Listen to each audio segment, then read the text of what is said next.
टिपकाय बन्दरनि 1 नं सिल्किखाथा गामियाव हाग्रानि माथाम मैदेरा खालामफैदों उदखार।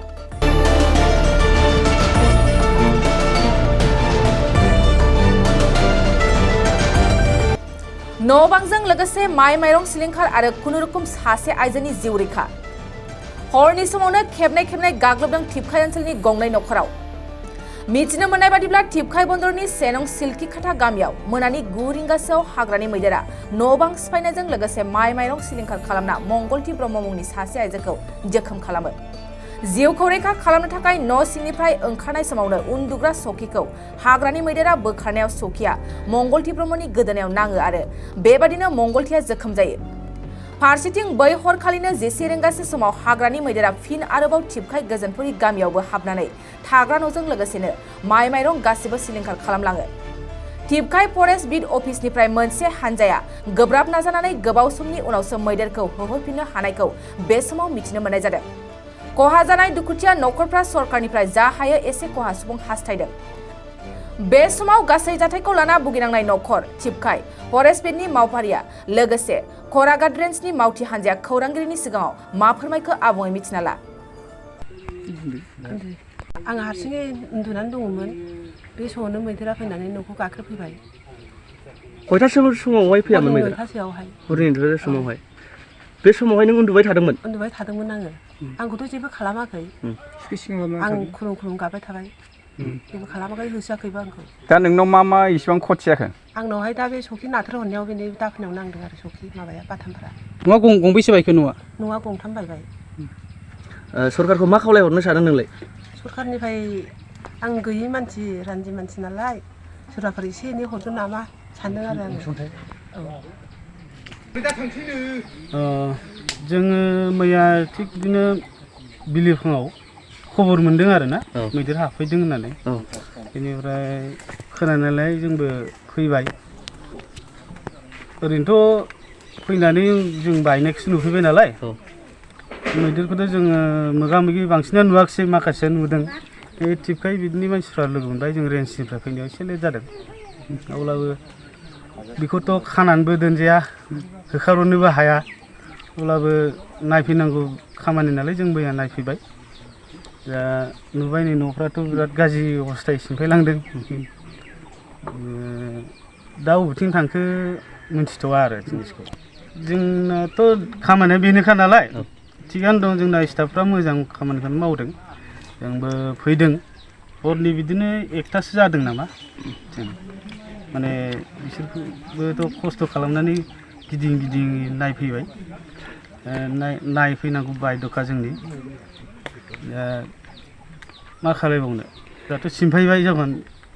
दा डिपार्टमेन्टनिफ्राय मा सहाय हायो बेखौ उनाव जासिगोन आरो। बे गोबां न' बांखौ सिफायदों, बेनि बेलायाव सरकारनिफ्राय माबाफोर राहा लामा लागोन नामा? बेखौ दा खोथाया ओरैबायदि, जुदि हाफ्रा जुदि मियादिब्ला सरकारा निस्सय माबा मोनसे होगोन। खिन्थु मियादि नङाबा जेबो माबा खालामनो हानाय नङा आरो। बे जायगायाव अब्लाबो रेन्जारनि आखायाव माबा मोनसे थायोबा हरनो हागौदां। ओमफ्राय दा जों एसे डकुमेन्टसफोरखौ नायनानै माबानानै लांसै। गोबाव समनिफ्रायनो बे जायगायाव मैदेरनि उदखार खालामबाय थानायखौ खोनानो मोन्दों। बे बेलायाव मा बुंगोन हाग्रा रैखाथिनि सासे मावफारि जानानै? दा मा होनबावनो, बिस्राबो थानो जायगा गैला। हाग्राफ्रा गासिबो धंस जाजोब्बाय। जोंबो जोंनि डिपार्टमेन्टजोंबो जोङो होबथाजोबनो हाया जाहैबाय। बेखौ पाब्लिकआ एसे नायनांगोन आरो। पाब्लिकफ्रानो सेस्था खालायनांगौ। हाग्राखौथ' धंस खालायजोब्बाय। बिस्राबो उफाय गैया, थानांगौ जायगायानो गैया। आरो जेराव बिसोरो दा गामियाव हाबफैनाय माने जानो थाखाय हाबफैयो। हाग्राफ्रावथ' जेबो गैला नालाय। दा आंबो मेंनानै उन्दुबायमोन। दा बिदिनो 9ता साराय 9तायाव हख्राव हुसि खोनानानै आं फैस्लाबनो हायाखै। आंनि गथ'आ फैदों, बासायफैनो हायाखै। दा बे आनैया आंनि बिमादै जायो। आनैया बेमारजों थैबाय। दा बिफा फिसाला बिमा फिसा जायो, बे न'आवनो थायो। ओमफ्राय दा आंनि फंबायाबो थैनो गोनांमोन। बेखौ रैखा खालामफैनायाव बेयाव बाइकजों एक्सिडेन्ट जानानै खावलाय दोलाजोबदों। ओमफ्राय आनैखौ मैदेरा जेबो खालामाखिसै। ओमफ्राय सुखि सिङाव थादोंमोननो आनैया। ओमफ्राय बाव ओरै सुन्दायजों नारहरनानै नै बिदि दाफनायाव दा दङ, दाबो नायनो हागोन। दा न'खौ गंथाम खथि खालामलांबाय ओमफ्राय दा आं होननो सानो गामिनि गारजेन हिसाबै बे जोंनि सोलखिखाटा पार्ट 1 होनो जोंनि गामिखौ दा बे आनैया दा दैज्लां बोथोर दिनै बे न' गंथामखौ लुनांगौबा गोबां थाखा नांगौ दा बाव आं सोरबाफोर जिखुनु पार्टियानो जा जिखुनु मालिकानो जा एसे अनसुंथाइखौ आं हरजानो लुगैदों आरोखि दा सोरबाफोर हरोबा आं गोजोननाय मोनगोन बा सोरबा रायजो राजायाबो गोजोननाय मोनगोन बे न'खौ लुफिननांगौबा गाद्रा गुद्राबाबो नों गोबां फैसा नांगोन आरोखि दा बाव आं अनसुंथाइखौ हरजानो लुगैदों गरिब मानसि रान्दि मानसि जेबो गैया फिसाला सासेल'नो दा गावसोर बिमा फिसा जायो दा जोंनि रायजोनि मानसिफ्रा फैनानै बे बाबा गणेशखौ खुनुरुखुम होखारहरनो हादों आरो न'से दंबावो बैयाव टटेलि जोंनि सिलखिखाटा पार्ट 1 आव आं खोनानाय मथन टिपकाइ एलेकायाव सिलखिखाटा पार्ट 2 आव न' गंनै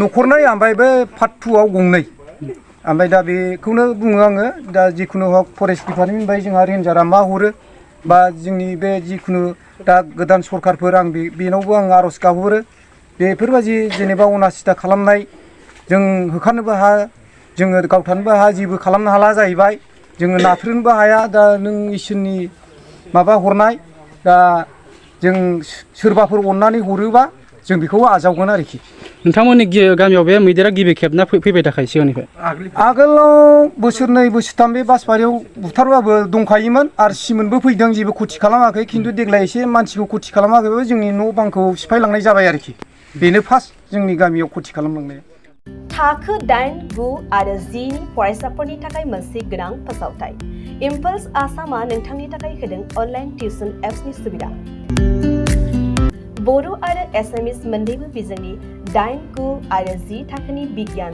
सानखान्थि आरो इंराजि आयदायाव अनलाइन टिउसननि सुबिदाखौ होगोन मोनफ्रोमबो आयदायाव दान मोनसेनि फिसआ 250 रांल' जागोन 12 दाननि थाखाय फरायसानि अनलाइन टिउसना सोलिगोन इम्पल्स आसाम अनलाइन टिउसन एपआव live class online test online assignment आरो डाउट क्लियरिं सेसननि सुबिदा मोननो हागोन इम्पल्स आसाम अनलाइन टिउसन एपआव रोंगौथि गोनां एक्सपिरियेन्स फोरोंगिरिफ्रासो फोरोंगोन गोसो गुदुं फरायसाफ्रा गाव गावनि मबाइलाव गुगल प्ले स्ट'रनिफ्राय इम्पल्स आसाम एपखौ डाउनल'ड खालामनो हागोन लोगोसेयैनो 8099334099 जानबुं अनजिमायाव थोंजोङै जगाजग खालामनो हागोन